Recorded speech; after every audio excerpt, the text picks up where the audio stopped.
Hello friends, how are you? Hope all of you are fine and doing well. आज हम conjunction को pairs में किस प्रकार से जोड़ते हैं ये एक्सरसाइज के जरिए सीखेंगे। इसके अतिरिक्त कम समय में बोर्ड के एग्जाम्स या किसी भी एग्जाम्स की तैयारी कैसे करें। जी हाँ, अगर हमको कुछ टिप्स मिल जाएं या हम उन टिप्स को ध्यान में रखें तो हम नर्वस नहीं होंगे और अच्छे मार्क्स भी स्कोर करेंगे। वैसे तो हम जानते हैं कि hard work is the key to success, लेकिन एक महीने में तो आपको हार्ड वर्क से ज़्यादा स्मार्ट वर्क करना होगा ताकि आप कम समय में अपनी तैयारी कर सकें। सिलेबस के हिसाब से प्रत्येक चैप्टर देखें, जहां डाउट हो उसे क्लियर करें, पुराने प्रश्न पत्रों का रिवीजन करें और जो प्रश्न आपको डिफिकल्ट लग रहा हो उसका रिवीजन बार बार करें। लॉन्ग आंसर्स को याद करने में परेशानी होती है, इसलिए उसको पॉइंट्स में बनाकर लिखकर देखें और मॉडल पेपर्स को सॉल्व करें।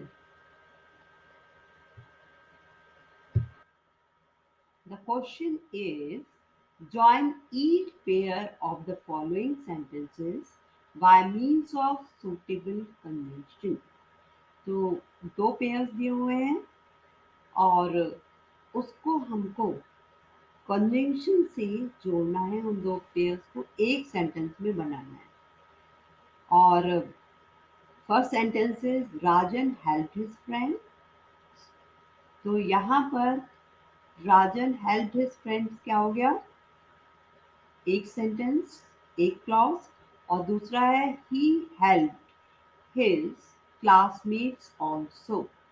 तो ये दूसरा क्लॉज है, ये दूसरा सेंटेंस है।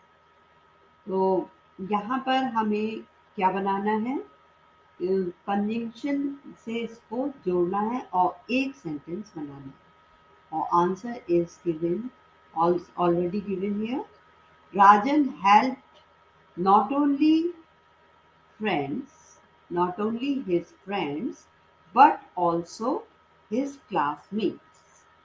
तो यहाँ पर देख लेते हैं, नॉट ओनली के साथ हमें बट ऑल्सो का यूज भी करना होता है, केवल हम नॉट ओनली ही नहीं कह सकते। जैसे he likes to play cricket, he likes to play football too, too का मतलब डी।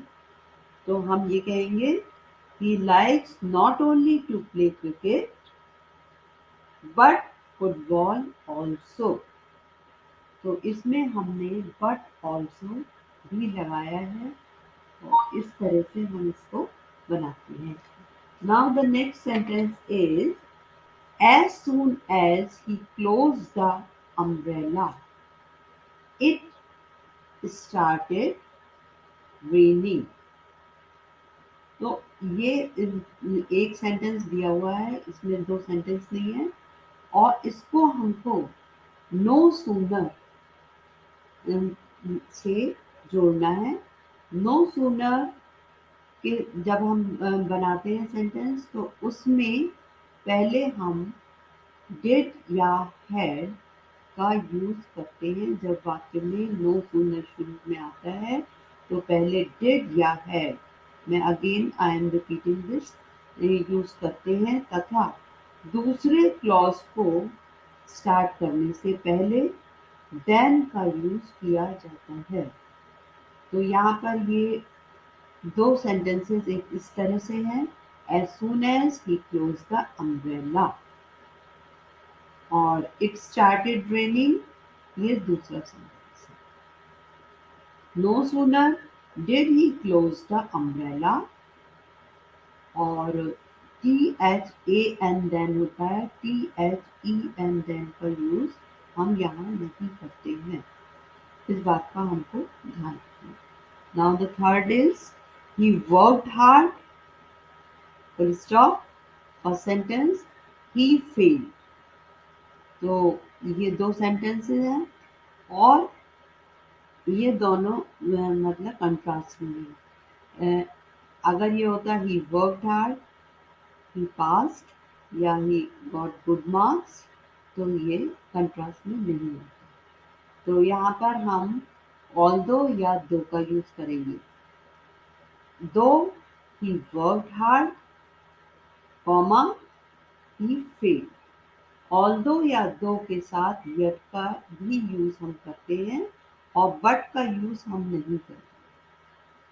तो हम क्या बना सकते हैं, ऑल्दो या दो he worked hard, although he worked hard yet he failed. इसके अतिरिक्त हम अन्य वाक्य भी बना सकते हैं, although he is poor yet he is honest. Now the next sentence is listen quietly, go away. तो इसमें ये पहला क्या हो गया, listen quietly, और दूसरा क्या है, go away। अगर हम कहें listen quietly और go away तो ये गलत होगा, क्योंकि दो दो बातें हैं। जब आइदर और हम जब इसमें लगाते हैं तो इसलिए हमें ये दो बातों के लिए, दो वस्तुओं के लिए या दो व्यक्तियों के लिए, तो हमें आइदर और का यूज होता है। आइदर लिसन क्वाइटली और गो अवे। आइदर के साथ और का, नाइदर के साथ नॉर का यूज करते हैं। वर्ब का यूज करने के बाद आने वाले सब्जेक्ट या प्रोनाउन के अनुसार होता है। जैसे नाइदर ही नॉर हिज फ्रेंड्स, तो ये जो है पहले सब्जेक्ट हो गया हमारा ही, नाइदर ही पहला सब्जेक्ट हो गया, नॉर हिज फ्रेंड्स, तो यहाँ पर जो दूसरा वाला जो सब्जेक्ट है, आने वाले सब्जेक्ट जो दूसरा सब्जेक्ट होगा उसके अनुसार वर्ब का यूज हम करेंगे। नॉर हिज फ्रेंड्स के बाद हमने क्या लिखा, have submitted the project. Neither he nor his subjects have submitted the project। तो दूसरे सब्जेक्ट के हिसाब से हम वर्ब का यूज करते हैं। तो इसी कंटेक्स्ट में आपको मैं एक और बात बताना चाहूंगी। नाइदर का अर्थ है दो में से एक भी नहीं। अगर दो से अधिक मौजूद हो तो हम नाइदर का यूज नहीं करेंगे, तो उसमें हम नन ऑफ का यूज करेंगे। और आइदर का मतलब होता है दो में से एक, या जैसे लिसन क्वाइटली गो अवे, तो दो में से एक काम करनी है, या तो सुनो को चुपचाप या चले जाओ। तो यहाँ पर दो में से एक, अगर दो से अधिक होता है, दो से अधिक होगा तो हम आइदर और का यूज नहीं करेंगे, उसमें वन ऑफ का यूज करते हैं। जैसे वन ऑफ द स्टूडेंट्स, और इसमें हम जो वो होगा सब्जेक्ट, उसमें हम क्या लगाएंगे, प्लूरल, और क्रिया जो होगी हमारी, वर्ब होगा वो सिंगुलर। जैसे one of the students of your class has done this work. Now there is another sentence. Raman does not come. First sentence. Second है I shall stay here. तो यहाँ पर भी हम देख लेते हैं, until Raman comes, I shall stay here। तो यहाँ पर भी until का मतलब हो गया तब तक, यानी कि ये समय सूचक है। और अनलेस का मतलब होता है जब तक, तो यहाँ पर कंडीशन है कि अगर जब तक वो नहीं आएगा तब तक नहीं। तो अनटिल और अनलेस के साथ नॉट का यूज हम नहीं करेंगे। अनटिल और अनलेस के साथ हम विल, वुड, शुड का भी यूज नहीं करते हैं। कई बार हम किसी बात को जोर देकर कहते हैं, कंजंक्शन, प्रपोजिशन, प्रोनाउंस या एडजेक्टिव का एक यूज करते हैं, एक साथ यूज करते हैं। जैसे unless and until you work hard you won't succeed, each and every student must submit the project. तो इस तरह से हम इसमें वाक्य बनाते हैं। और यहाँ पर Raman does not come I shall stay here है, जैसे until Raman comes I shall stay here ये बनेगा। और इस तरह के वाक्य में हम पहला वाक्य जो होगा उसको हम सिंपल प्रेजेंट टेंस में बनाते हैं और दूसरे वाक्य में हम future tense simple future tense का यूज करते हैं। After this next sentence is he is tired he cannot work। तो यहाँ पर he is so tired that he cannot work। तो यहाँ पर हमने so के बाद tired यानी कि वर्ब लिया, थकान होने के कारण यहाँ पर रीजन बताया है, वो काम नहीं कर सकता।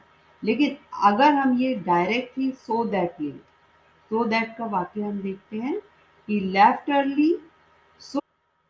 The question is join each pair of the following sentences by means of suitable conjunction।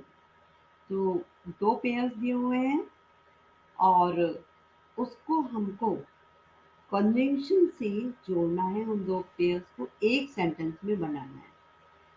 और first sentence is Rajan help his friend.